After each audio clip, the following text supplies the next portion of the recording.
Welcome, dear detective lovers, to a new tale from Mystery Vault. Come with us to the charming seaside town of Port Blossom. Our beloved Hercule Poirot seeks a well-deserved rest, but peace is a fleeting illusion.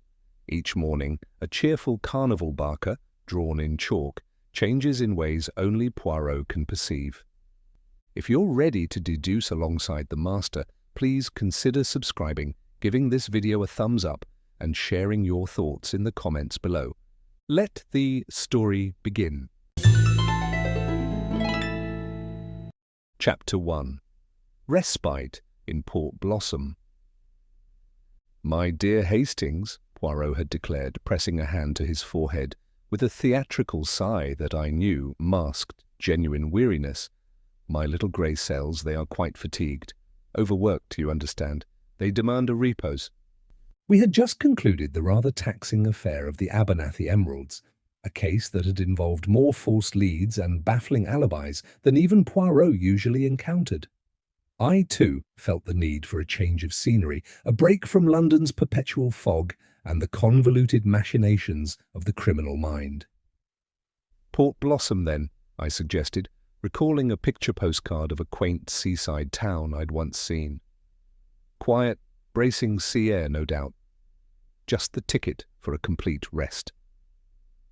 Poirot had eyed me with a look that suggested he knew my idea of rest might differ from his, but he merely nodded.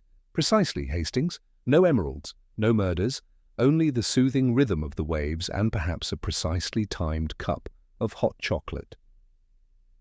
And so we found ourselves a week later in Port Blossom, a town that, while undeniably charming, possessed a slightly faded grandeur, like an old photograph left too long in the sun.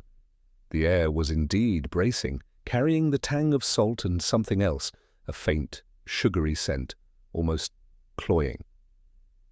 "Ah," I remarked as we strolled along the promenade on our first afternoon.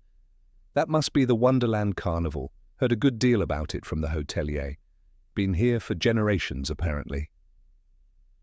Before us, set back from the main thoroughfare in a large, somewhat uneven field, stood the carnival. It was a riot of colour, though the paint on its wooden structures was chipped and peeling in places, hinting at past glories. A grand antique carousel, its horses frozen mid-gallop, dominated the scene.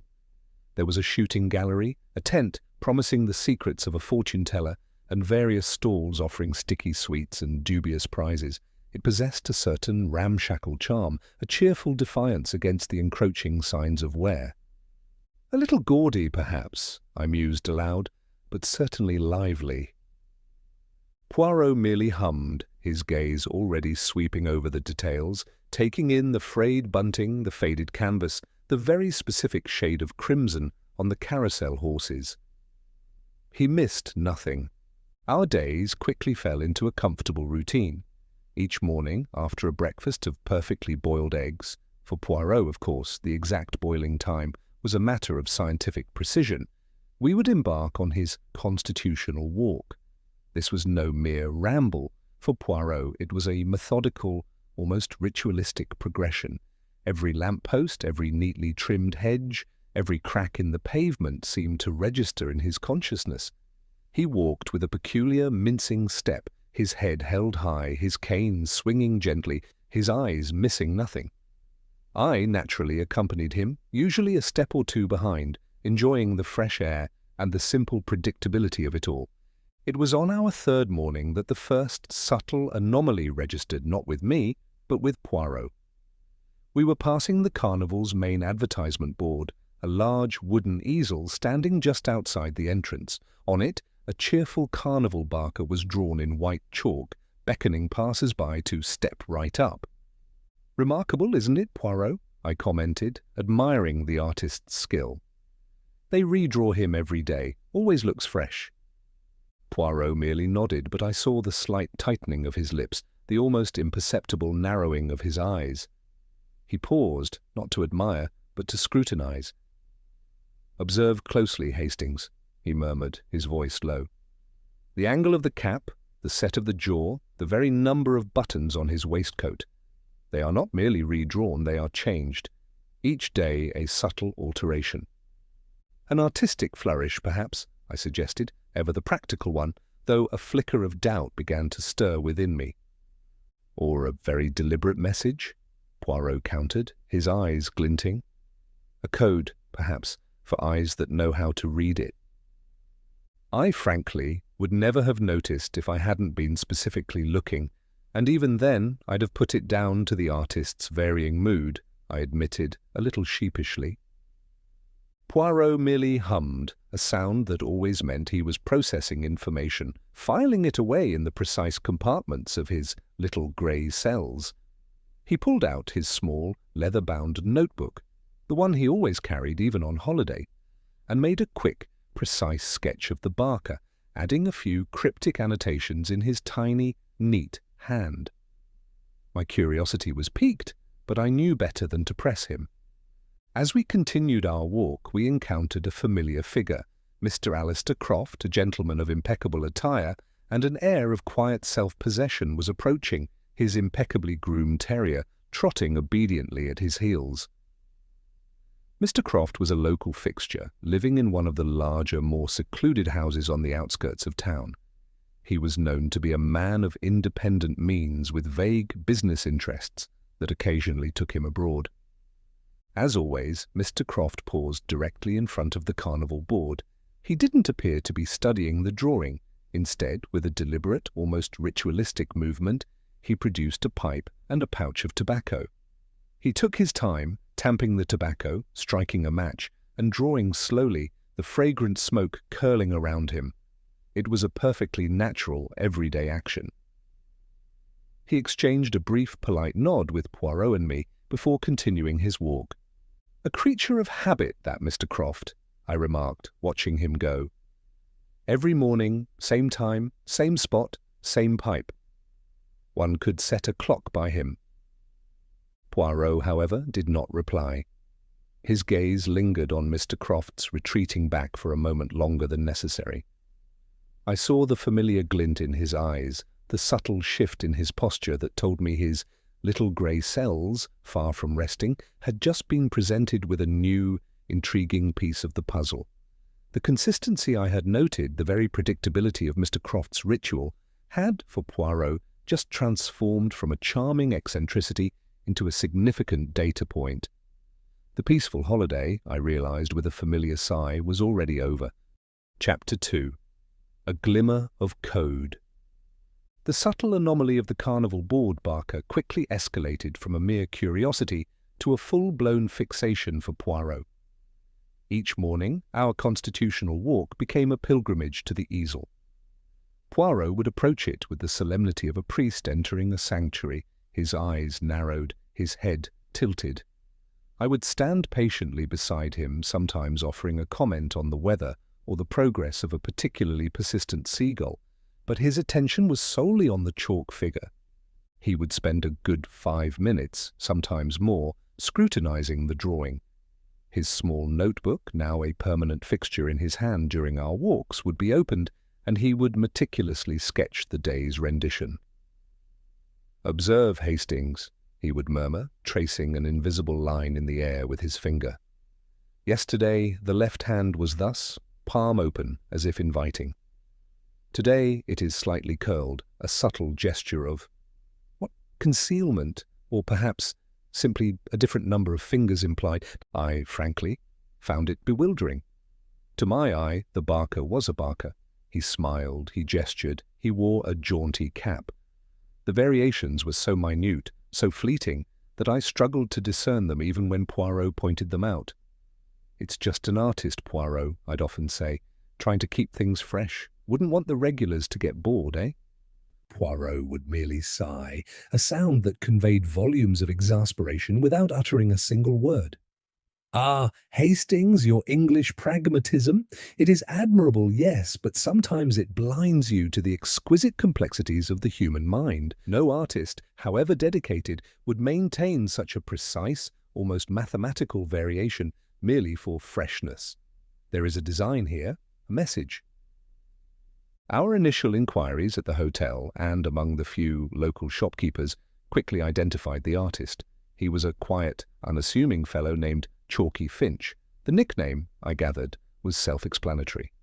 He was a permanent fixture at the Wonderland Carnival, having worked there for years, responsible for all the hand-painted signs and, of course, the daily advertisement board. He lived in a small, rather dusty caravan behind the main attractions, a solitary figure who seemed to live and breathe the scent of sawdust and paint. We managed to observe Chalky at work one afternoon. He was indeed dedicated, meticulously outlining the Barker's figure before filling in the details. He seemed simple, almost childlike in his absorption, humming tunelessly as he worked. He was polite when Poirot addressed him, answering questions about his craft with a shy enthusiasm. He seemed genuinely pleased that his work was being admired by such a distinguished gentleman as Poirot. He spoke of the carnival with a quiet affection, though he admitted times were hard. There was nothing overtly suspicious about him, nothing to suggest he was a part of anything clandestine. He merely seemed a man content with his chalk and his easel. "So, he is the artist," Poirot confirmed later that day, as we sat on a bench overlooking the choppy grey sea. "And he is simple, yes? Not a man of great intellect, perhaps, but a man who follows instructions precisely?" "Seems so," I agreed, flicking a pebble onto the sand. "A good, honest sort, I'd say. No mastermind, that Chalky." "Precisely, Hastings, precisely," Poirot exclaimed, his eyes gleaming. "He is the hand, but not the brain. He draws what he is told to draw. And what he draws, Hastings, is a code, a communication, a cipher."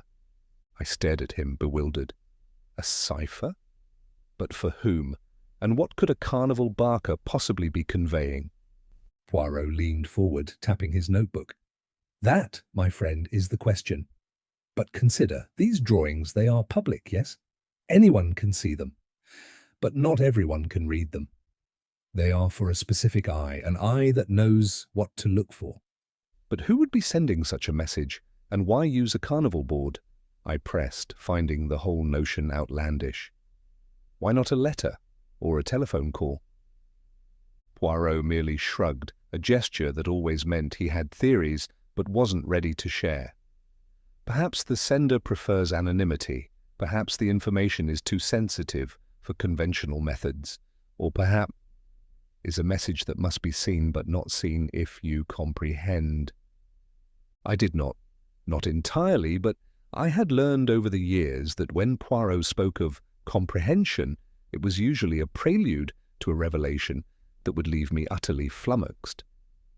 As the days turned into a week, the subtle hum of the impending war seemed to grow louder, even in our quiet seaside retreat.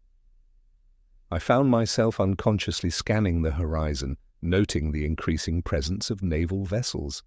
"Odd, Poirot," I remarked one afternoon, as a sleek, grey ship cut through the waves, heading out to sea. "That's the third destroyer I've seen this week, and a rather new one too, quite sleek. Are they usually so active out of Port Blossom?" Poirot merely nodded, his gaze following the ship. "The times, Hastings, they are changing. The world holds its breath." Another morning, as we walked past the bustling docks, I pointed out some activity. "Look there, Poirot, new anti-submarine nets being tested, it seems. Heard some chatter at the pub about it. Good to see them taking precautions, eh? With all this talk of U-boats." Poirot's eyes lingered on the activity, a thoughtful expression on his face. He made no comment, but I noticed his hand instinctively reach for his notebook, though he did not open it. He was absorbing, filing away. "Honestly, Poirot," I grumbled one evening, as the wireless crackled with news of troop movements on the continent, "one comes to the seaside for a bit of peace and quiet, and all one hears is war talk. Even the local constabulary seem a bit more alert than usual. Saw a couple of chaps in uniform patrolling near the old lighthouse last night. Bit much for Port Blossom, wouldn't you say?" Poirot merely adjusted his perfectly symmetrical tie. "Perhaps, Hastings, or perhaps the world. It is simply shrinking, and even the quietest corners, they cannot escape the tremors of the larger events." I sighed, accepting his philosophical evasion. Little did I know that my casual observations My grumblings about the war talk and the increased military presence were precisely the kind of raw data that Poirot's meticulous mind was collecting. He was, I realized much later, already building a mental database of British military details, the very information that would one day unlock the chilling secrets of the Chalkboard Cipher. He was seeing the full picture, while I was merely observing scattered brushstrokes. Chapter 3. Madame Zola's Warning. The Port Blossom weather, usually so obliging, decided to turn capricious one afternoon. A sudden, sharp shower, driven by a brisk wind, swept in from the sea, sending strollers scattering for cover like startled pigeons. Poirot and I caught a fair distance from our hotel on the exposed promenade, found ourselves ducking into the nearest substantial shelter, the tent of Madame Zola, the carnival's resident fortune-teller. It was a surprisingly elaborate affair, far grander and more substantial than the other carnival stalls, almost a permanent structure. Heavy velvet drapes, once a rich, vibrant crimson but now faded to a dusty rose, and adorned with tarnished gold fringe, muffled the insistent drumming of the rain and the distant muffled sounds of the carnival outside. The air within was thick and warm, heavy with the cloying scent of exotic incense, sandalwood, and something vaguely floral, perhaps jasmine, creating an atmosphere that was at once alluringly mysterious and slightly oppressive. Cushions of various sizes and hues were scattered on the floor, inviting one to recline, and a small, round table, draped in a richly embroidered cloth depicting astrological symbols, stood at the very center. Upon it rested a gleaming, perfectly spherical crystal ball, catching the dim light and reflecting distorted images of the tent's interior. Madame Zola herself was seated behind the table, a figure of surprising elegance amidst the carnival's general disarray. She was an aging woman, certainly, with a network of fine lines around her dark, intelligent eyes, but her posture was remarkably regal, her back straight, her head held high. Her silver hair, streaked with strands of darker grey, was coiled neatly into an intricate bun, and her long, slender fingers, adorned with several rings of polished stone, moved with a delicate, almost hypnotic grace. She wore a flowing gown of deep, bruised purple, its velvet shimmering faintly in the candlelight. She regarded us with an air of amused welcome, a faint, knowing smile playing on her lips, as if she had been expecting us all along. "Ah, gentlemen," she purred, her voice a low, melodious murmur, like distant chimes. "The sea? She can be fickle, no?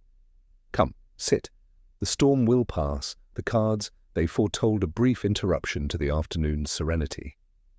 She gestured with an open hand to two plush cushions opposite her, inviting us into her intimate space.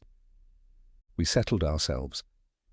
I sat with a slight awkwardness, feeling rather large and clumsy amidst the delicate furnishings, while Poirot, with his usual precise movements, adjusted his trousers before lowering himself onto his cushion, his back perfectly straight. "Madame Zola," Poirot began, his eyes already taking in every detail of her tent, from the flickering candle on a small side table to the intricate, hand-painted patterns on the velvet drapes. A true artist of the future, perhaps? Or merely a keen observer of the present? She chuckled softly, a sound like dry leaves rustling in a gentle breeze. "The future, monsieur, is a tapestry woven with threads of the past and the present. I merely observe the patterns, the way the threads interlace. And you, Monsieur Poirot—" Her gaze sharpened, fixing on him with an uncanny perceptiveness that made me distinctly uncomfortable, as if she could read the very thoughts forming in my mind. "You see more than most, do you not? Even in the seemingly mundane, a man like yourself, you observe the patterns."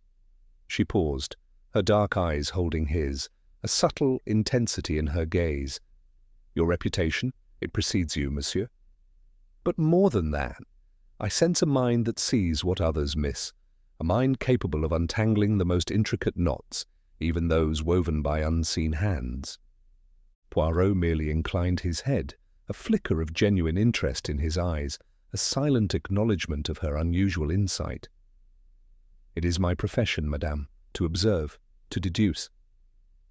"Indeed," she said, her voice regaining its melodious tone as she poured us both a cup of steaming, fragrant tea from a small, ornate pot. It tasted of exotic spices and something vaguely floral, a flavour I couldn't quite place. "And what patterns have you observed in our little port blossom, monsieur? Beyond the charming waves and the bracing air, has anything caught the eye of such a discerning intellect?" Poirot sipped his tea, his eyes twinkling, playing his part in the delicate dance of conversation. "One observes the life, madame, the rhythms of the town, the particular charm of your carnival, for example, its enduring spirit." He paused, setting down his cup with a soft clink, then, with a subtle shift in his tone, added, "And the remarkable consistency of your advertisement board, the daily drawing of your barker, such attention to detail." Madame Zola's faint smile remained, but her eyes, for a fleeting moment, seemed to darken, a shadow passing over their depths, like a cloud briefly obscuring the sun. She stirred her tea slowly, her rings glinting. "Ah, Chalky, a good boy, Chalky, dedicated to his art. He draws a different man each day, yes. Such subtle changes, a tilt of the head, a hand held so.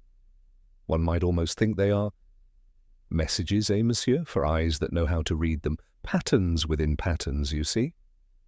Her gaze, which had drifted to the gleaming crystal ball, snapped back to Poirot, locking on to his with an unsettling, almost piercing knowingness. It was a look that seemed to penetrate beyond the surface, directly into the heart of his unspoken thoughts, as if she were confirming his own suspicions. I frankly thought she was simply playing up her role, trying to impress Poirot with her powers of perception, a common trick of her trade. I felt a slight flush of embarrassment for her. "Sometimes," she continued, her voice dropping to a near whisper, becoming almost a conspiratorial murmur that seemed to fill the tent, "the simplest things hold the darkest secrets, a gesture, a colour, a number, a seemingly innocent drawing, and one must be very, very careful what one sees and what one speaks. The threads of the tapestry, monsieur, they can be tangled, and sometimes pulling on one thread can unravel a great deal more than one intends, far more than just a fortune." A shiver, almost imperceptible, seemed to pass through her, a fleeting tremor that belied her regal posture, though she quickly dismissed it with a graceful shrug, her rings glinting in the dim light. "But enough of such grave matters. You are on holiday, Monsieur Poirot. Let us speak of pleasant things. The Port Blossom Regatta, perhaps? Or the merits of our local seafood?"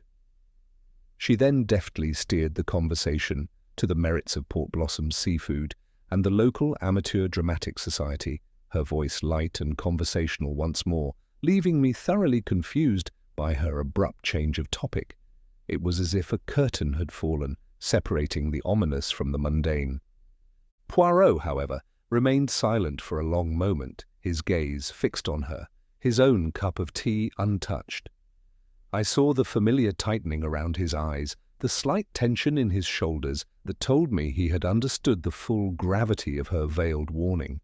He knew she was not merely playing the part of a fortune-teller. She was a woman who had discerned a dangerous truth, a truth that had put her in peril, and she was subtly, elegantly, trying to convey a warning, recognizing in him the intellect capable of understanding her hints. He thanked her for the tea, his voice grave, and we soon took our leave as the shower began to abate, the sunlight now piercing through the clouds in golden shafts. As we walked back towards the hotel, the air now fresh and clean after the rain, I glanced back at the carnival. The last rays of the setting sun cast long shadows, making the tents appear almost menacing. I saw Madame Zola standing just outside her tent, her purple gown a splash of colour against the grey sky, a solitary figure. She wasn't looking at the carnival goers or the sky. Her gaze was fixed, not on Poirot or me, but on the advertisement board, its chalk barker now a stark white against the darkening wood. Her expression was troubled, almost fearful, her elegance now tinged with a profound melancholy that seemed to weigh her down. Little did I know it was the last time I would see her alive.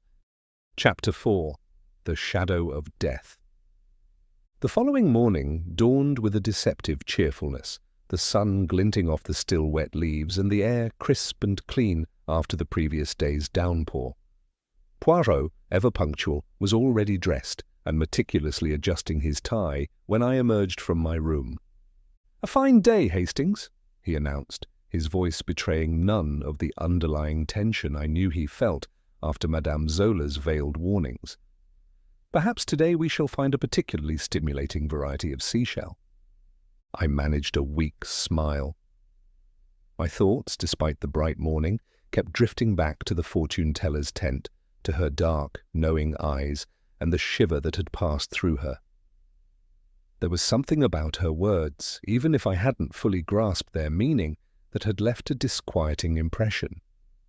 A vague sense of unease clung to me, like the lingering scent of incense from her tent. We finished our breakfast in the hotel dining room, Poirot's eggs, as always, precisely boiled, and set out for our constitutional walk. The carnival, even in the early morning, was stirring to life. The distant clang of a hammer, the faint murmur of voices, the occasional whir of a generator being coaxed into action, all contributed to the familiar, slightly chaotic symphony. A few early risers were already making their way towards the entrance, drawn by the promise of amusements and the faint, sweet scent of candy floss hung in the air, oddly cloying on such a fresh morning. As we approached Madame Zola's tent, however, something felt amiss. The usual vibrant energy that seemed to emanate from her flamboyant dwelling was absent. The heavy velvet drapes, usually drawn tightly, were slightly ajar, revealing a sliver of darkness within. A small group of carnival workers stood outside, huddled together, their faces etched with a mixture of confusion, distress, and a superstitious dread. Among them, I recognized Silas Fairchild, the carnival owner, his usual gruff demeanor replaced by a pale, shaken expression that spoke volumes. His hands, usually busy with some task, hung uselessly at his sides. "What is it, Monsieur Fairchild?" Poirot inquired, his voice calm, but his eyes already assessing the scene, taking in the hushed whispers and the averted gazes of the gathered staff. Fairchild turned, his eyes wide and unfocused. "It's Madame Zola, Monsieur Poirot. She's gone." His voice was a strained whisper. "Gone?" I echoed, my heart sinking with a terrible premonition. "Gone where?" "No, not gone," Fairchild corrected, his voice trembling with a raw emotion that surprised me. She's dead. Found her just now when I went to check on her." No answer, so I pushed the flap open. She's just lying there, peaceful-like. "Must have been a heart attack, poor old dear." He wrung his hands, his gaze fixed on the slightly parted drapes, as if afraid to look away, yet equally afraid to look in. A cold knot formed in my stomach, a heart attack, so sudden, so convenient. The words Madame Zola had spoken yesterday, "One must be very, very careful what one sees and what one speaks," echoed chillingly in my mind. I glanced at Poirot. His face was impassive, betraying nothing, but I saw the subtle tightening of his jaw, the almost imperceptible tensing of his shoulders. The heart attack theory, I knew, would not sit well with his little grey cells. Not after yesterday. "Indeed," Poirot said, his voice strangely flat, devoid of its usual precise inflections. "A heart attack. How regrettable. Has the police been notified, Monsieur Fairchild?" "Aye, Inspector Davies is on his way," Fairchild confirmed, running a hand through his thinning grey hair. "Sent young Tim from the shooting gallery to fetch him. He ran like a hare." Within minutes, a police car, looking rather out of place amidst the colourful, if faded carnival tents, pulled up with a crunch of gravel. Out stepped Inspector Davies, a decent enough fellow, earnest and hard-working, but possessed none of Poirot's intellectual finesse. Close behind him, a slightly younger man with a worn leather medical bag, the local police surgeon, Dr. Evans, emerged, his face already set in a professional sombre mask. "Morning, Monsieur Poirot, Captain Hastings," Davies greeted us, clearly surprised to see us there, his gaze already sweeping towards the distressed carnival workers. His attention then fell upon Fairchild. "Right then, Silas, what's all this about?" Tim seemed in a terrible state. Fairchild quickly recounted his discovery, his voice still shaky. Davies listened, nodding gravely, his eyes already assessing the tent. Then, with a gesture to Dr. Evans, he pushed past the velvet drapes into Madame Zola's tent. Poirot, with a quiet, almost imperceptible gesture, indicated that we should follow, his eyes already narrowed in intense observation.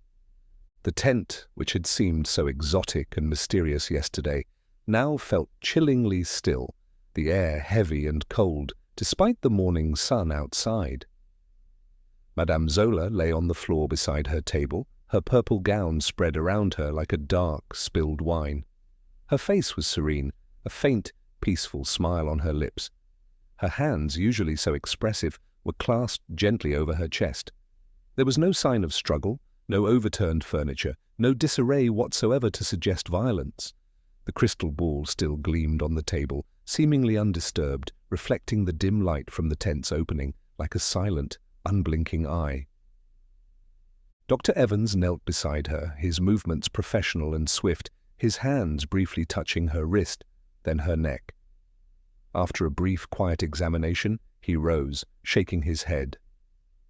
"Just as Mr. Fairchild said, Inspector. Looks like a heart attack. No signs of struggle, no marks. Looks like she just went in her sleep. Sad business, that." He spoke with the quiet authority of a man accustomed to such pronouncements. "Indeed, Inspector," Poirot murmured, his eyes sweeping over the entire scene with an almost unnerving intensity. He did not touch anything, his gloved hands remaining clasped behind his back, but his gaze seemed to absorb every minute detail, every fold in the fabric of Madame Zola's gown. He moved slowly around the tent, his head cocked slightly, as if searching for any dissonance in the apparent harmony of the scene. He noted the undisturbed incense burner, the perfectly aligned cushions, the lack of any spilled tea. Everything was too neat, too peaceful. "A very peaceful passing, Monsieur Poirot," Davies added, perhaps seeking confirmation from the famous detective. "Peaceful, yes," Poirot agreed, his voice thoughtful, almost distant. "But also convenient. For someone." Davies frowned, rubbing his chin, a flicker of irritation crossing his face. "Convenient, sir? What do you mean? Dr. Evans has given his professional opinion." "Yesterday, Inspector," Poirot began, his voice low, yet carrying an undeniable weight. "Madame Zola spoke with me. She hinted at certain messages she had observed, messages that could be dangerous. She warned me to be very, very careful what one sees and what one speaks, and now, this morning, she is dead. Her words, they were of a premonition, yes, but also of a warning she delivered to me, a complete stranger, because she perceived in me a mind capable of understanding her fears." Davies scoffed, though without malice. "Ah, well, Monsieur Poirot, she was a fortune-teller, wasn't she? Always a bit dramatic, those types. Probably just a premonition, if anything. Old age, bad heart, it happens. We get these sorts of things all the time, especially with carnival folk, living hard lives." "With respect, Inspector," Poirot said, his voice hardening almost imperceptibly, his eyes fixing on Davies with an intensity that brooked no argument. Madame Zola was a woman of keen observation. Her words yesterday were not the ramblings of an old woman. They were a warning. And I, Hercule Poirot, do not believe in coincidences when a warning is followed so swiftly by death, not when the warning itself speaks of hidden messages and danger.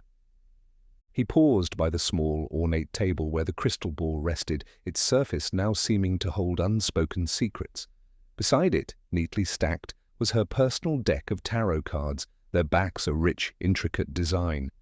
Poirot picked up the deck, his gloved fingers surprisingly delicate, almost reverent. He fanned them out, then carefully turned them over, one by one, his gaze sweeping over the familiar imagery. Davies watched him, a slight smile playing on his lips. Looking for a killer's calling card, Monsieur Poirot? Or perhaps a prediction of the murderer in the cards themselves? Poirot ignored him, his concentration absolute. His eyes, however, had caught something. On the back of 3 specific cards, almost invisible to the casual glance, were faint, tiny pencil marks. A dot here, a minute scratch there, a barely discernible line. He separated these 3 cards from the rest, holding them up to the dim light filtering through the tent flap. They were the Tower, the Hermit, and the 8 of Swords. Cards I knew vaguely that often signified disaster, isolation, and entrapment. He then looked at the crystal ball. It was perfectly clean, reflecting his own precise image, but underneath it, almost as if it had been swept there by a casual movement, was a small folded scrap of paper. It was no larger than a postage stamp, and on it, sketched crudely, was a tiny, simplified outline of the carnival barker from the advertisement board. But this wasn't just any barker, it was a specific pose, one Poirot recognized instantly from his own notebook sketches from 2 days prior. The one where the barker's left hand was slightly curled, almost concealed, holding something indistinct. Next to the drawing, scrawled in a shaky hand, was a single, almost illegible word. Croft? Poirot's eyes narrowed. A flicker of triumph, quickly masked by his usual impassivity, crossed his features. "No, Inspector," he said, his voice quiet, yet resonating with certainty. "Not a calling card. But perhaps a final message. From an oracle who saw too much and who tried, in her last moments, to speak the truth." Davies peered at the cards and the scrap of paper, his brow furrowed in confusion. "What is it, Monsieur Poirot? Just a few scribbles?" "Scribbles, Inspector," Poirot replied, carefully placing the marked cards and the tiny sketch into an evidence bag Davies produced, "that speak volumes. Madame Zola, she was not merely a fortune-teller, she was a woman who could read the patterns of the world, even those hidden in chalk, and she left us a clue that points to a name." The heart attack was now, for Poirot, definitively a murder, and the game, which had begun with a subtle chalk drawing, had just turned deadly serious. The little grey cells, far from being fatigued, were now fully engaged, buzzing with a grim determination. Chapter 5. Unmasking the Channels. The discovery of Madame Zola's clue, that tiny sketch of the barker with the scrawled Croft, Zrenia, had galvanized Poirot. The heart attack was now, for him, a murder most foul, and the carnival, once a place of quaint amusement, had transformed into a sinister stage for espionage and death. Inspector Davies, though still grappling with the sheer audacity of Poirot's claims, had been sufficiently swayed by the Belgian's quiet certainty and the tangible evidence of the marked cards and the sketch to grant him a free hand. The local constabulary, though bewildered, now moved with a new sense of purpose, if not full comprehension.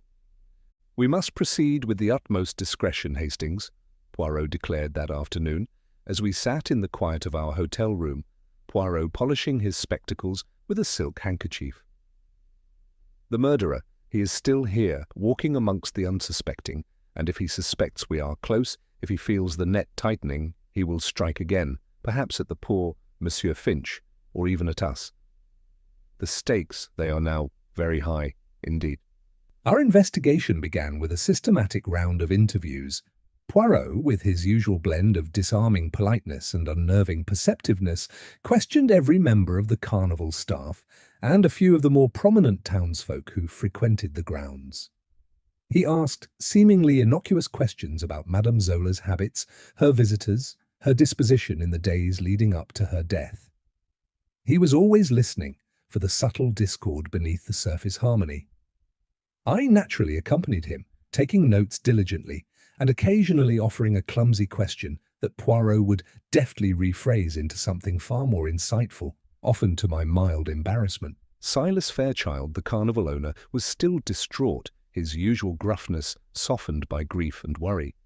He spoke of Madame Zola with genuine affection, though he admitted she was a bit odd sometimes with her notions, always seeing things others didn't. Professor Mysterio, the mentalist, was cynical and verbose, eager to offer convoluted theories about psychic energy, but little of substance that Poirot found useful. Madame Zola's assistant, a young, nervous woman named Clara, seemed genuinely frightened and offered little beyond tears and vague recollections. Throughout these interviews, Poirot kept a keen, almost predatory eye on Chalky Finch. The artist, when questioned about his daily drawings, seemed genuinely surprised by Poirot's intense interest in the subtle variations. "Oh, that? Just trying to keep it lively, Monsieur Poirot," he'd said, wiping a chalky hand on his trousers. "A nervous habit. Don't want folks to think I'm lazy, do I? A new picture every day, that's the promise." He seemed utterly guileless, a simple man absorbed in his craft, seemingly oblivious to the sinister implications Poirot was uncovering. There was nothing overtly suspicious about him, nothing to suggest he was a part of anything clandestine beyond his devotion to his art. He merely seemed a man content with his chalk and his easel. "He is the hand, Hastings," Poirot murmured to me later, as we observed Chalky meticulously sketching the next day's Barker, his movements precise and unhurried. "The hand that draws the message, but not the brain that conceives it. We must discover how the brain communicates with the hand. For a code, it must have a sender." Our attention then shifted to Chalky's daily routine. Poirot had already noted that Chalky would finish his work on the advertisement board in the late afternoon, usually around 5 o'clock, then disappear from the carnival grounds until the following morning, when he would return to create the next day's drawing. It was a simple matter to observe his movements after he left the carnival. "Tonight, Hastings," Poirot announced one evening, donning his overcoat with a flourish, "we shall dine al fresco, or more accurately, Al Morris's Café, a change of scenery, you comprehend." I confess, my heart sank a little. Morris's Café was a small, rather dingy establishment near the docks, known more for its cheap, hearty fare and strong tea than its culinary excellence. The air was thick with the smell of fried onions and stale tobacco, and the furniture was indeed squashy, as I'd anticipated, with worn upholstery and chipped formica tables. The clientele seemed to consist mostly of dock workers, lorry drivers, and a few solitary figures hunched over newspapers. "Hardly the Ritz, Poirot," I muttered, trying to find a clean spot on the table for my elbow. "One hopes the food is at least nourishing." "Ah, but the Ritz, Hastings, it does not offer such authenticity," Poirot replied, his eyes gleaming with anticipation, clearly relishing the atmosphere. He ordered a small portion of boiled potatoes, insisting they be cooked just so, while I, resignedly, opted for the mashed potato and a sausage that seemed to be the house specialty. We sat in a corner booth, ostensibly enjoying our meal, but Poirot's gaze was fixed on the entrance, his attention unwavering. Precisely at 7 o'clock, as the evening rush began to thin, Chalky Finch shuffled in. He was wearing a threadbare tweed jacket and carried a small, worn satchel. He ordered his usual, a plate of spaghetti on toast, a dish that frankly baffled me, and settled into a booth by the window, his back to the bustling counter, seemingly oblivious to our presence. Poirot watched, utterly still, a study in quiet intensity. Chalky ate quickly, his head bent over his plate, shoveling the spaghetti with an almost mechanical rhythm. When he finished, he reached for a napkin, then, with a seemingly casual movement, his hand brushed against the small, cluttered notice board pinned to the wall beside his booth. It was a typical cafe board, covered with local advertisements for rooms to let and odd jobs. His fingers deftly, almost imperceptibly, detached a small, folded envelope from behind a faded advertisement for a fishing charter. He slipped it into his pocket without a glance, then rose, paid his bill, and left, disappearing into the twilight. "There, Hastings," Poirot whispered, a triumphant gleam in his eyes, his voice barely audible above the clatter of plates. "You saw it?" "The envelope?" It is how the instructions are passed. The brain speaks to the hand, a simple dead drop executed with the precision of a master. I had seen it, though I wouldn't have thought twice about it if Poirot hadn't pointed it out. It was so quick, so perfectly unremarkable within the mundane activity of the cafe. So he gets his orders there? I mused, a chill running down my spine. But from whom? Who puts the envelope there? Who is the brain? That, my friend, is the next question, Poirot replied, a thoughtful expression on his face as he pushed away his plate. But we know how Chalky Finch receives his daily instructions for the drawing. He is merely the unwitting courier, the artist, following a precise, unseen hand, a very dangerous hand. Our attention then returned to Mr. Alistair Croft. We had observed him daily at the advertisement board, lighting his pipe with his characteristic ritual. Poirot now knew that Croft was not the source of the instructions to Chalky, but rather the recipient of the information Chalky's drawings conveyed. The chain was beginning to link. "Consider, Hastings," Poirot mused over a cup of chamomile tea back at the hotel, the comforting warmth doing little to dispel the chilling implications. "The drawings, they are a message from somewhere to someone. Chalky Finch is the unwitting postman. He draws the message. But who is the intended recipient of this very dangerous mail? Who is the one who decodes it and acts upon it?" He tapped his notebook, where his sketches of the Barkers' changing poses lay alongside his notes on Mr. Croft's precise pipe-lighting ritual. Mr. Croft, he studies the board with such devotion. Each morning he is there. He sketches, perhaps in his mind or on a tiny pad. He is not a man who comes to Morris's cafe for his supper. No, he is of a different class, a different world. He would not stoop to spaghetti on toast. His presence at that board, his meticulous observation, it is not for idle curiosity. It is for intelligence. I nodded, understanding. So he decodes the message from the drawing? He's the spy receiving the information from the chalk. "Precisely," Poirot affirmed, his eyes gleaming with intellectual satisfaction, though tinged with a grimness that reflected the gravity of their discovery. He receives the intelligence from the chalk, but who sends the instructions to Chalky? Who creates the code, the very language that Chalky draws? That, Hastings, is the true mastermind. That is the spider we discussed.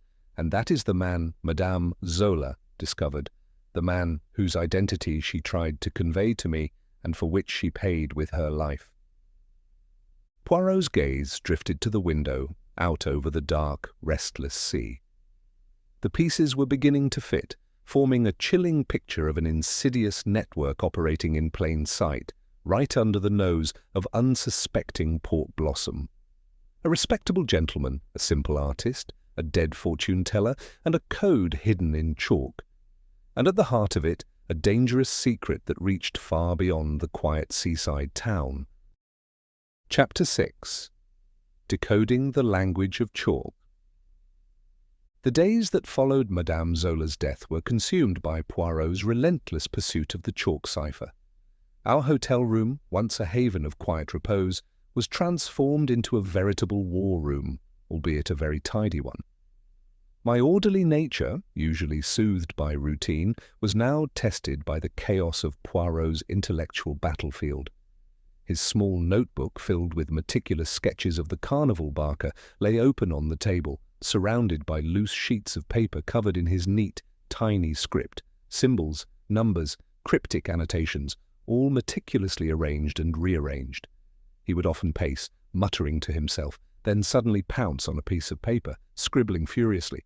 "Observe, Hastings," he would exclaim, holding up two sketches side by side, his finger tracing a subtle curve on one Barker's mouth, then a sharper line on another. Yesterday, the angle of the left foot so, the tilt of the head thus, the number of buttons on the waistcoat precisely 7. Today the foot is slightly turned, the head more erect, and the buttons only 5. What does it signify? What is the pattern? It is too precise for mere artistic whim, too consistent for chance. I would peer at the drawings, my eyes aching from the effort, and usually see nothing but a slight variation in the artist's hand, or perhaps a trick of the light. "It's just a foot, Poirot," I'd offer, lamely, rubbing my temples. "And a head. Perhaps Chalky was feeling a little more upright today." He would sigh, a long, suffering sound that conveyed volumes of exasperation without uttering a single word. "Ah, Hastings, you see the foot, yes, but you do not see the message of the foot. It is not merely a drawing, it is a language, and a language it has a vocabulary, a grammar, it has a meaning intended for a specific eye." His primary tool, beyond his own formidable intellect, was Madame Zola's posthumous clue. The marked tarot cards and the tiny sketch of the Barker with Croft, scrawled beside it, became his personal Rosetta Stone. He laid them out with almost religious reverence on a clean white cloth. Madame Zola, she was a woman of intuition, yes, Poirot mused, tapping one of the marked cards, the Tower card, with a gloved finger. But also, I think, of a surprising logical mind. She did not understand the entire code, perhaps, but she recognized its nature. And she began to assign her own meanings based on what she observed. This mark, Hastings, on the Tower card, it correlates, I believe, to a specific detail on the Barker, a detail that spoke to her of disruption, of danger, perhaps a warning of a new arrival or a change in routine. He meticulously compared the faint pencil marks on the backs of the tarot cards to the specific alterations in his daily sketches of the chalk Barker. He would hold a marked card next to a particular drawing, muttering to himself in French, his brow furrowed in concentration. He began to discern a rudimentary system, a series of correspondences Madame Zola had intuited. Perhaps a specific number of buttons on the Barker's coat meant 3, and the 8 of Swords card, with its image of constraint, might signify restricted movement or blockade.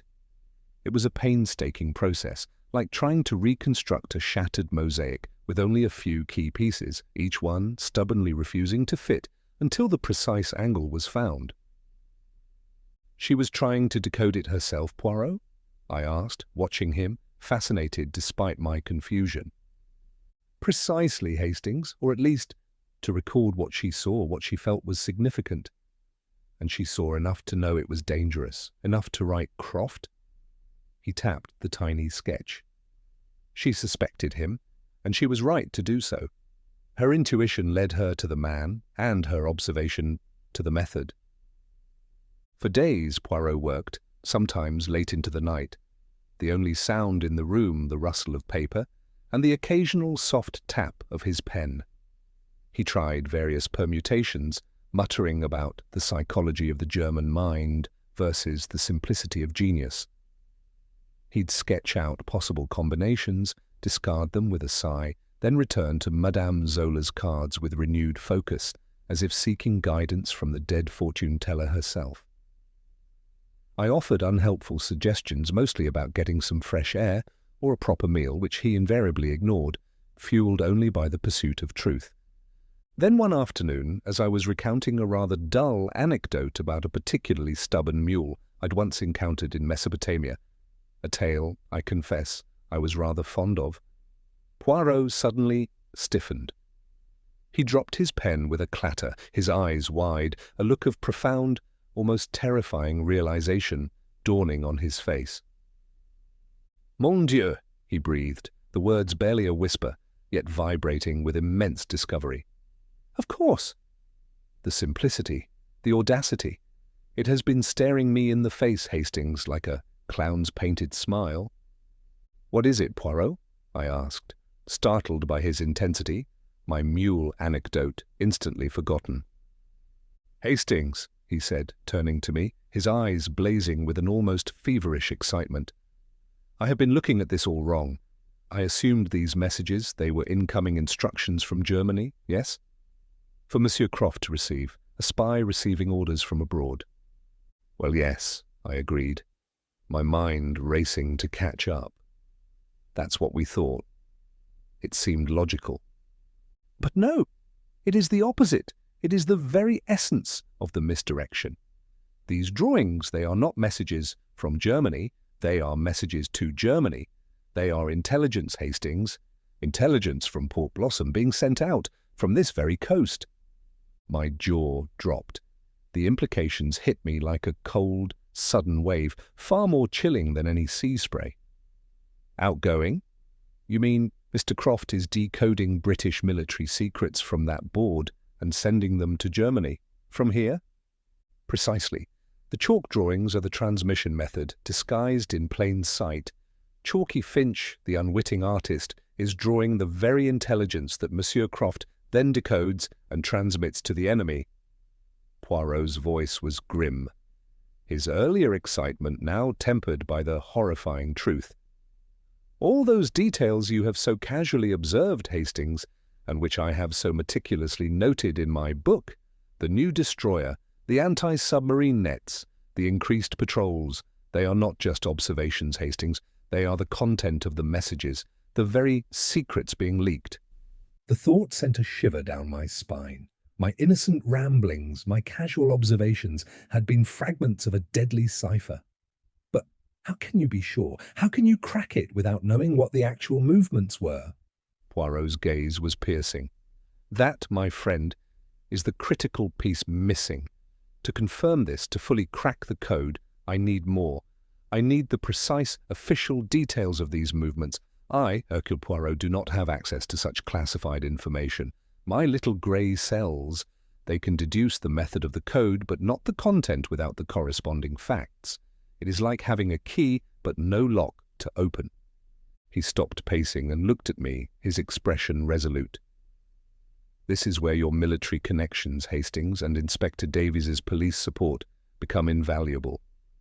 We need to compare my partial decodes, my theories about the Barker's vocabulary, with the actual real-world data. Without it, the code remains a theory.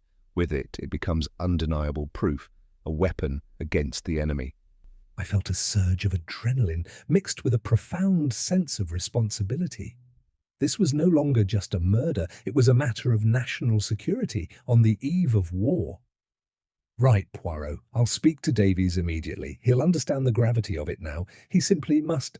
Later that day, Poirot and I met with Inspector Davies in his small, cluttered office at the Port Blossom Constabulary.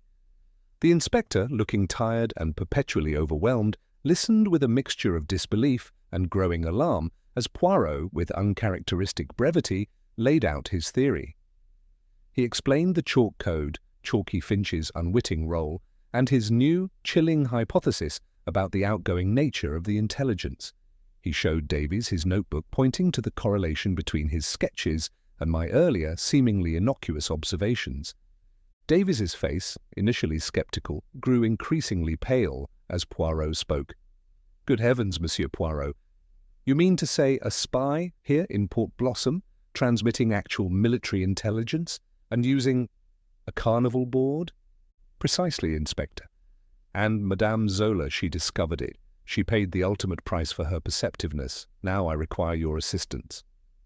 Discreetly, of course, I need the precise details of recent naval movements in this sector, the types of vessels, their departure and arrival times, any new coastal defense installations, any unusual troop movements in the area. The more precise the information, the faster I can confirm my deductions and expose this traitor. Davies, though clearly out of his depth in the intricate world of international espionage, recognized the immediate, dire gravity of Poirot's request. The war, though not yet officially declared by Britain, loomed large, a dark cloud on the horizon. I'll see what I can do, Monsieur Poirot. It won't be easy. This kind of information is highly restricted, but I'll make some calls, to the Admiralty, to the local barracks, under the strictest confidence, of course, for king and country. The next morning, Davies returned to our hotel, looking even more strained, a new network of lines etched around his eyes. He carried a sealed, official-looking envelope, its contents feeling immensely heavy. It wasn't easy, Monsieur Poirot, had to pull a few strings, called in every favour, but here's what I could get. Recent movements, some coastal defence reports. It's not everything, but it's what they'd give me without a full MI5 warrant. They're interested, Monsieur Poirot, very interested. Poirot took the envelope, his gloved fingers trembling slightly with anticipation. He spread the documents on our hotel room table alongside his notebook and Madame Zola's marked cards. For the next several hours he worked in silence, his brow furrowed in intense concentration, his eyes darting between the official reports and his sketches. I watched, mesmerized, as the pieces of the puzzle, once scattered and meaningless, began to click into place with terrifying precision. The very air in the room seemed to hum with the intellectual energy emanating from Poirot. "Ah!" Poirot exclaimed suddenly, a sharp, triumphant sound that made me jump. He pointed to a specific drawing of the Barker, his arm angled just so, holding what looked like a miniature ship. "This, Hastings? This means destroyer. And this," he pointed to a series of dots on the Barker's cap. "This signifies the number of vessels in the convoy. It matches precisely with the report from the Admiralty for the convoy that sailed on Tuesday last, the HMS Valiant and her escort, just as you observed, Hastings," he continued, his voice rising with excitement as he unravelled the cipher, revealing its chilling vocabulary. A certain tilt of the Barker's head meant coastal battery, a specific colour chalk used for a detail meant newly installed.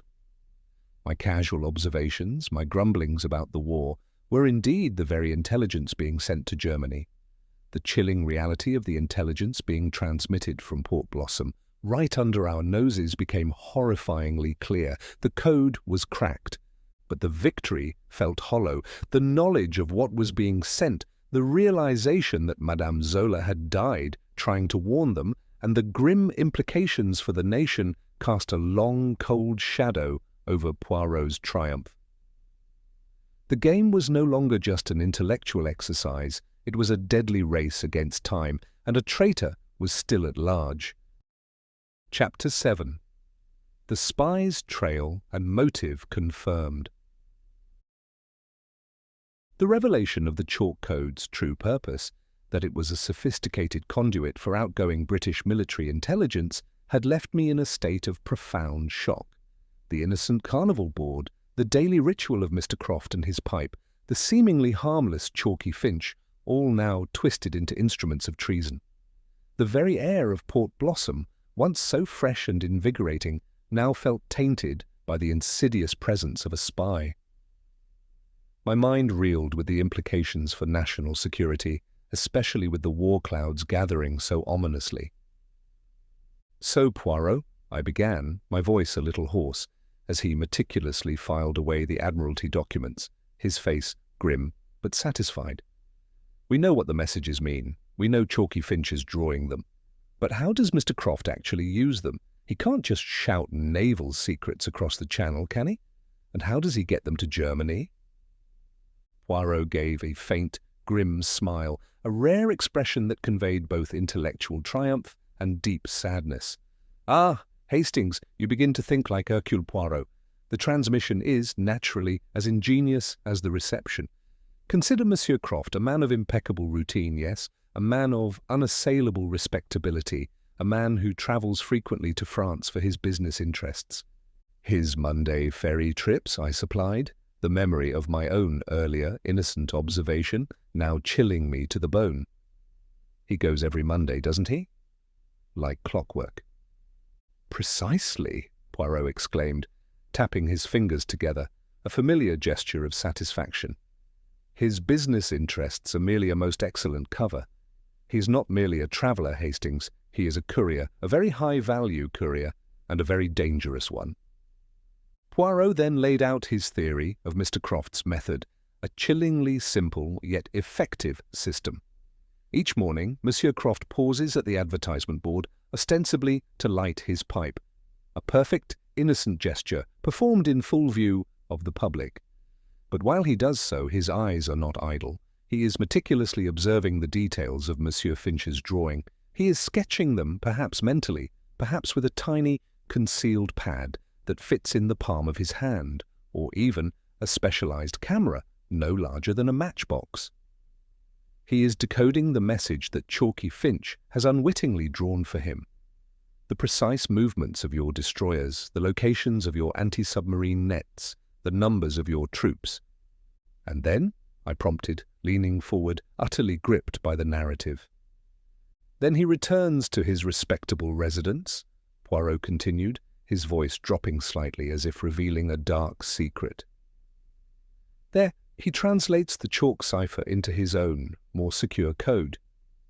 Perhaps a series of numbers, a sequence of seemingly innocuous words embedded within a legitimate business report, or perhaps a microdot on a seemingly innocent photograph of Port Blossom's coastline, a detail so minute it would escape all but the most rigorous scrutiny. Information on ship movements, coastal defences, troop deployments, all the details we now know are being conveyed, are meticulously prepared for transmission. And on Mondays, I finished, a dawning horror spreading over me. He takes the ferry to France. He's delivering the intelligence in person. Exactly, Hastings. Poirot's eyes glittered with a grim satisfaction. A direct, untraceable line.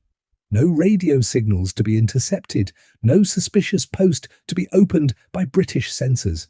He is a gentleman of means with legitimate reasons to travel.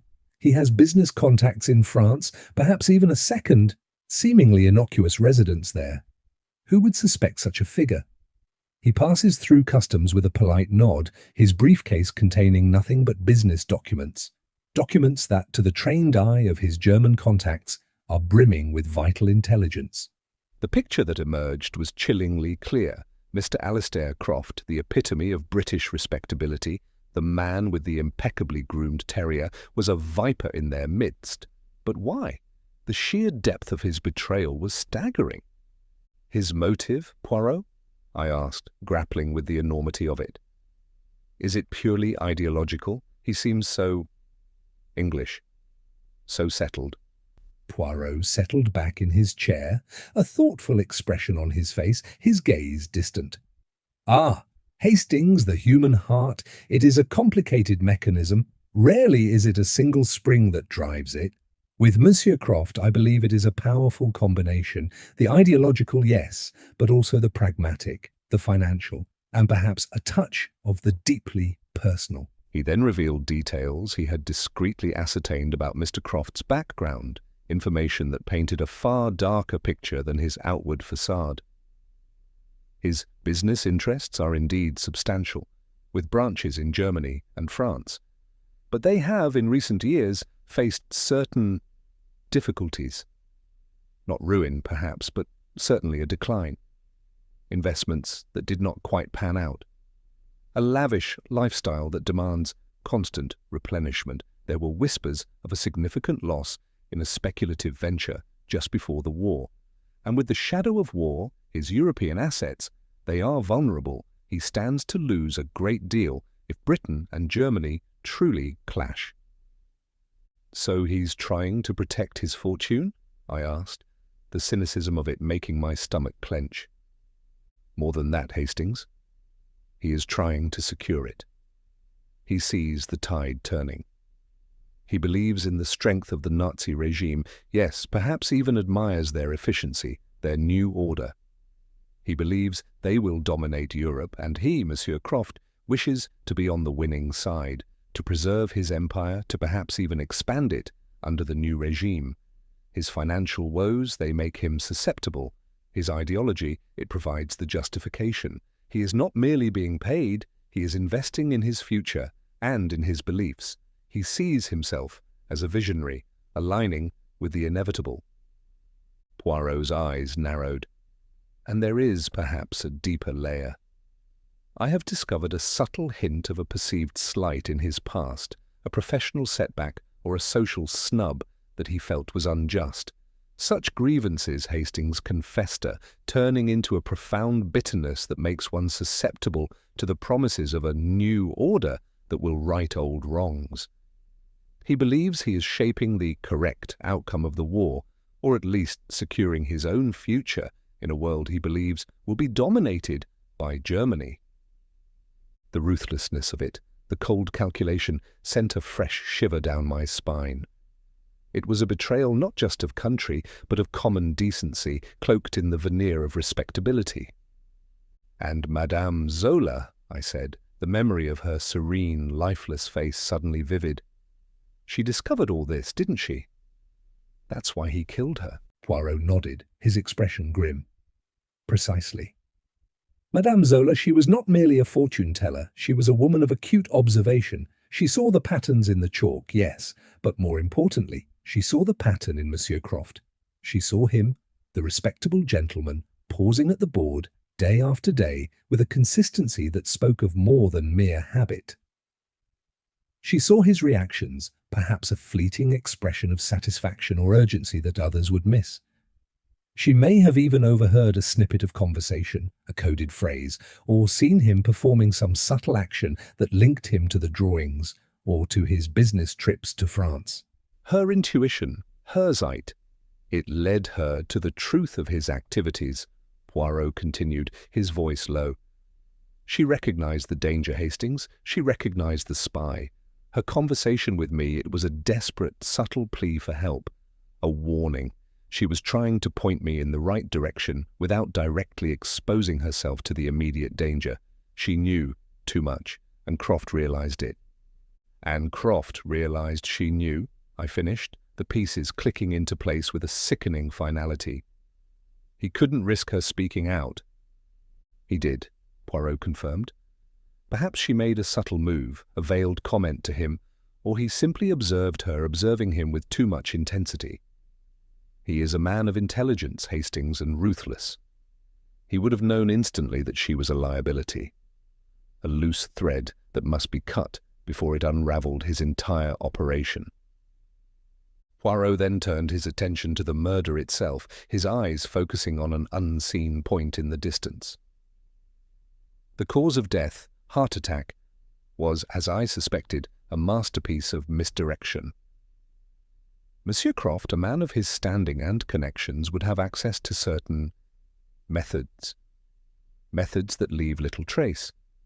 A specific, untraceable poison, perhaps, that mimics the symptoms of cardiac arrest, causing a rapid, painless collapse, or a sudden, expertly applied pressure to a vital point, a technique known only to a very few, designed to precipitate a fatal collapse, leaving no external marks upon the body. He tapped his temple. The little grey cells, they considered all possibilities.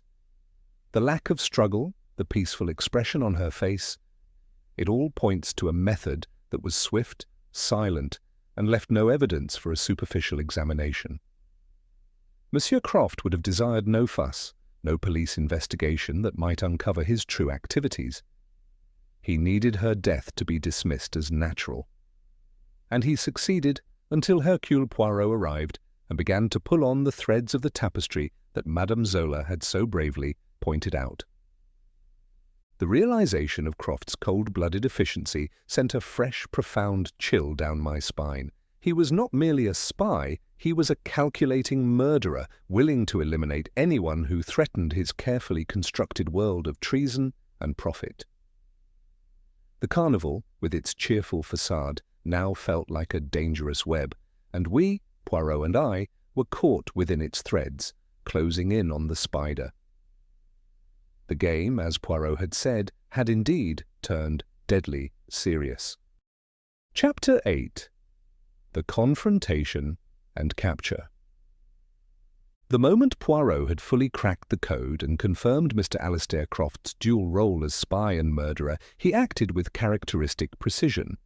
There was no grand public display. Instead, he met privately with Inspector Davies, laying out the full, chilling extent of his deductions. He presented his meticulously kept notebook, the decoded messages from the Admiralty, Madame Zola's final, poignant clue, and his irrefutable logic regarding Croft's complex motive and the subtle method of murder. The evidence, when presented with Poirot's clarity, was devastating. Davies, though initially overwhelmed by the sheer scale of the espionage operating under his nose, was ultimately convinced by Poirot's quiet certainty and the undeniable facts. The implications were staggering. A high-ranking German agent, a seemingly respectable pillar of the community, operating in their quiet seaside town. Davies immediately contacted his superiors, discreetly requesting assistance from Scotland Yard, or rather from the nascent British intelligence services, stressing the urgency and the invaluable involvement of Hercule Poirot. The plan for Mr. Croft's apprehension was drawn up with the utmost secrecy and executed swiftly, without fanfare, to avoid alerting any wider network. That afternoon, under the guise of a routine inquiry concerning his business interests, Inspector Davies, accompanied by two stern-faced plainclothes officers who had arrived from London by the fastest train, approached Mr. Alastair Croft's imposing residence. Poirot and I remained at a discreet distance, observing from the concealment of a hedgerow. Croft, ever composed, ever the gentleman, invited them in without a flicker of suspicion. There was no struggle, no dramatic chase. The viper, caught in the inescapable web of Poirot's logic, was quietly taken into custody. Pip, his impeccably groomed terrier, whined mournfully from the drawing-room window as his master was led away to a waiting, unmarked car. With Croft secured and on his way to a more specialized interrogation, Poirot then orchestrated a separate, more contained gathering. This meeting was exclusively for the carnival staff. Silas Fairchild, his face still etched with grief and bewilderment. Chalky Finch, nervously clutching his chalk-stained hands, seemingly shrinking into himself. Professor Mysterio, attempting, rather poorly, to project an air of bored superiority.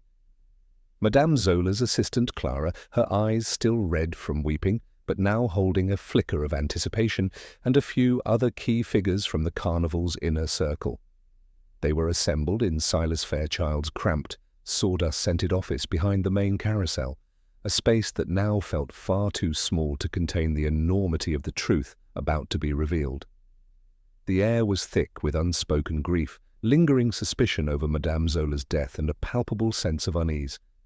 They knew something was amiss, but not the true, terrifying scale of it. Poirot stood before them, his small figure radiating an immense, almost formidable authority. He surveyed each bewildered, anxious face with those brilliant, discerning eyes, allowing the silence to stretch, building the tension to an almost unbearable pitch. "Mes amis," he began, his voice calm, yet carrying a resonance that silenced the nervous coughs and shuffling feet. "We are here today not merely to discuss the unfortunate passing of Madame Zola. We are here to uncover the truth behind a crime far more sinister than a simple heart attack, a crime, alas, born of betrayal, and with implications that stretch far beyond the confines of this charming carnival." Silas Fairchild shifted uncomfortably, his gaze darting between Poirot and the closed office door. "But the doctor, Monsieur Poirot," he stammered. "Dr. Evans," he said.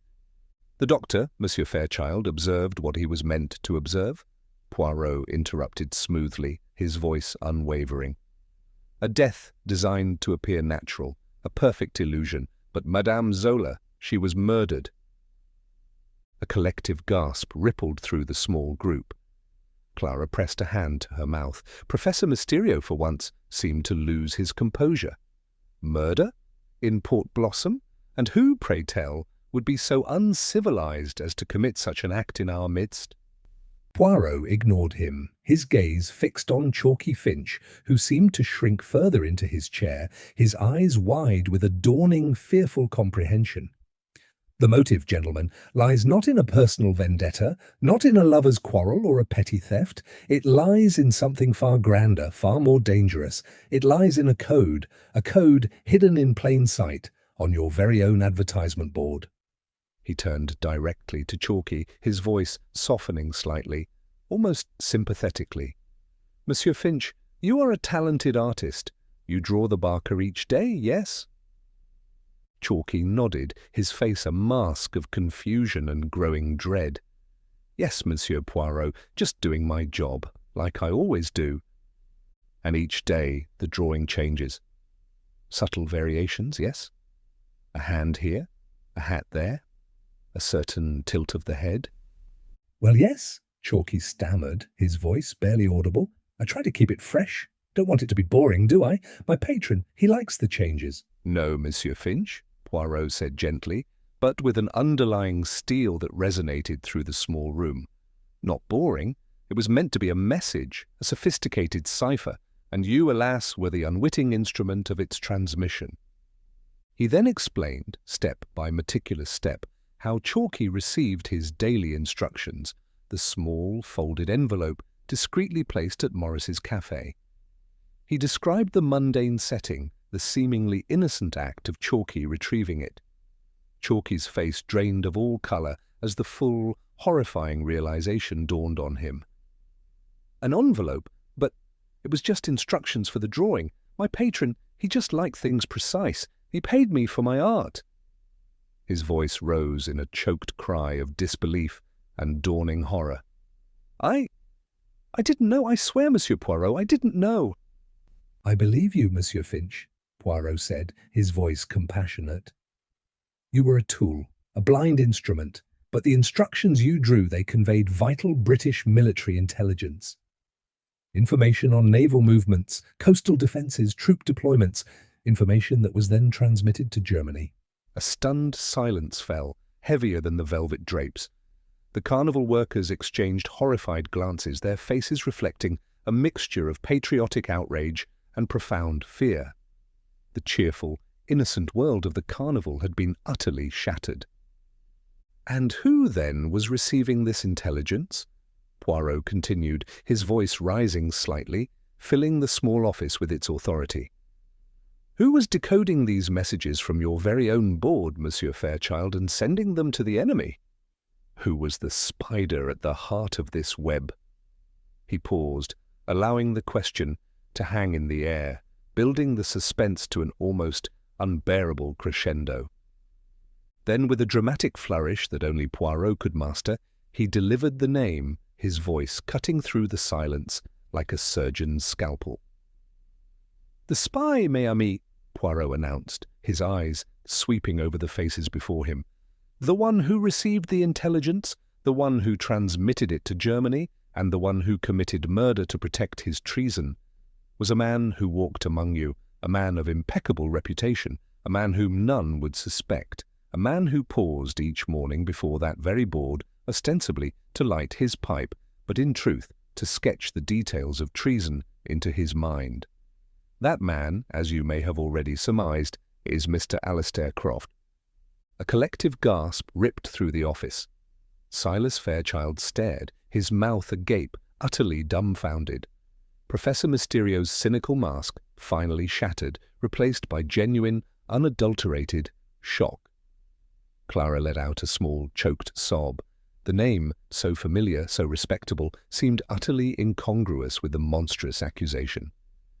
"Mr. Croft," Poirot continued, his voice unwavering, painting the full picture, "is a man driven by both a chilling ideology and a cold calculation for profit. He believes in the coming triumph of Nazi Germany and sought to safeguard his considerable business interests by aligning himself with the new order. His business trips to France were merely a cover for delivering British secrets to his German handlers, secrets he gleaned from Monsieur Finch's unwitting hand." Poirot then turned to the ultimate betrayal, the murder that had brought him to Port Blossom. Madame Zola, with her uncanny perception, saw through his carefully constructed facade. She saw him, the respectable gentleman, pausing at the board day after day. She saw his reactions, perhaps a fleeting expression of satisfaction or urgency that others would miss. She discerned the truth of his activities, the treason he was committing. He produced the evidence bag containing Madame Zola's final clue, holding it up for all to see. "Madame Zola tried to warn me. She left this." He held up the tiny sketch of the Barker and the marked tarot cards. "She knew he was the spy, Monsieur Croft. She even scrawled his name, Croft, Zrenia na этом самом бумаге. She knew he was sending secrets to the enemy." "And so," Poirot concluded, his voice chillingly quiet, yet resonating with absolute certainty. He silenced her. The cause of death was given as a heart attack, was it not? A most convenient diagnosis. But the method, Monsieur Croft, was far more precise. A specific, untraceable poison, perhaps, that mimics the symptoms of cardiac arrest, causing a rapid, painless collapse, or a sudden, expertly applied pressure to a vital point, a technique known only to a very few, designed to precipitate a fatal collapse, leaving no external marks upon the body. He needed her death to be dismissed, so his vital network could continue to operate undisturbed. "Mr. Croft is not merely a spy, monsieur, he is a cold-blooded murderer." The silence in the office was deafening, broken only by Chalky Finch's quiet sobs. The carnival folk stared, their faces a mixture of horror, fear, and a dawning understanding of the true danger they had unknowingly lived alongside. The cheerful facade of the Wonderland Carnival had been ripped away, revealing the dark, dangerous reality beneath. Poirot looked at Inspector Davies, who stood beside him, his expression grim but resolute. "Inspector, your colleagues have, I trust, already secured Monsieur Croft. The evidence, it is overwhelming. The traitor has been unmasked." Davies, though still somewhat dazed by the sheer magnitude of the revelations, nodded, his jaw set. "He's been taken, Monsieur Poirot, quietly, no fuss, just as you predicted. He's on his way to London now to be questioned by the department." Poirot gave a grim nod. The game was over for Mr. Alistair Croft, but the larger game, the one played on the international stage, with the war now truly beginning, was only just commencing. Chapter 9. Justice and Lingering Shadows. The revelation of Mr. Alistair Croft's treachery and his cold-blooded murder of Madame Zola left the carnival staff in a state of stunned disbelief. The air in Silas Fairchild's office, already thick with the smell of sawdust and stale tobacco, now seemed to crackle with the weight of shattered illusions. Chalky Finch, his face ashen, could only stammer incoherent apologies, utterly horrified by his unwitting role in the espionage. Silas Fairchild looked as though he'd aged 10 years in as many minutes, his carnival, his life's work, tainted by such an insidious betrayal.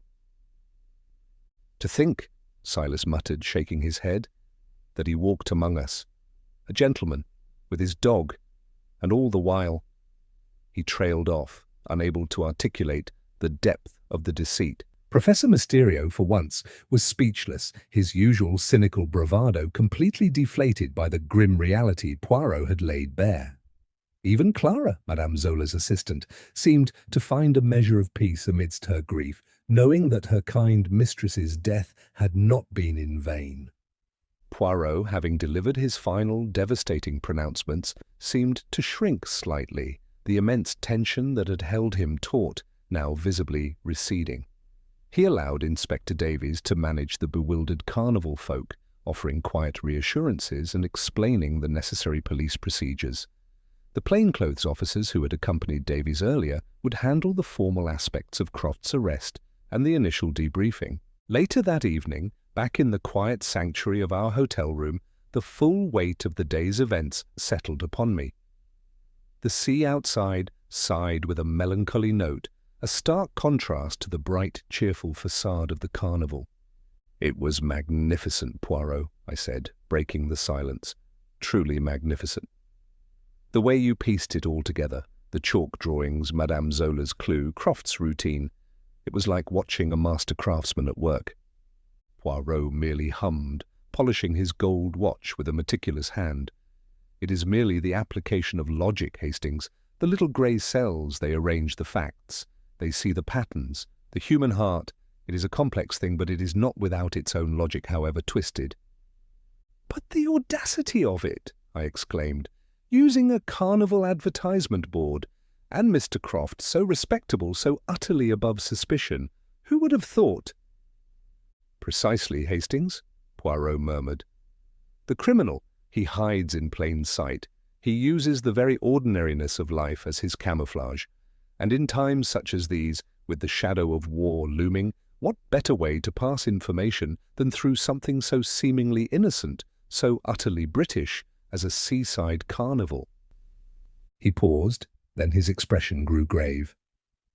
"Madame Zola, she was a brave woman. She saw the truth and she tried to warn us. Her intuition, it was formidable. She paid the ultimate price for her perceptiveness. It is a tragedy, Hastings, a profound tragedy." "And Croft," I mused, a bitter taste in my mouth, "to betray his country for money and some twisted idea of a new world order." "The motives of men, they are rarely pure, my friend," Poirot observed, his eyes distant. "He saw opportunity in chaos. He believed he could profit from the coming conflict, and his ideology provided the convenient justification, a dangerous combination indeed. I thought of the chalk drawings, the innocent Barker now imbued with such sinister meaning. And Chalky Finch. He was just a pawn, wasn't he? An unwitting accomplice? A pawn, yes, Poirot confirmed. A simple man, easily manipulated, eager to please, and perhaps with a vague sympathy for a cause he did not fully comprehend. He will face questioning, of course, but his role was that of a blind tool. The true orchestrator, the mind that dictated those precise drawings, remains at large. This brought us to the edge of the larger, unsettling truth. The spy in Port Blossom was caught, the murderer identified, but the source of the insidious messages, the spider at the center of the web, was still unseen. Just then a knock came at the door. It was Inspector Davies, looking far more relieved than he had in days, but still carrying an air of solemnity. He was accompanied by a stern-faced gentleman in a dark suit whom he introduced as Mr. Johns from the department.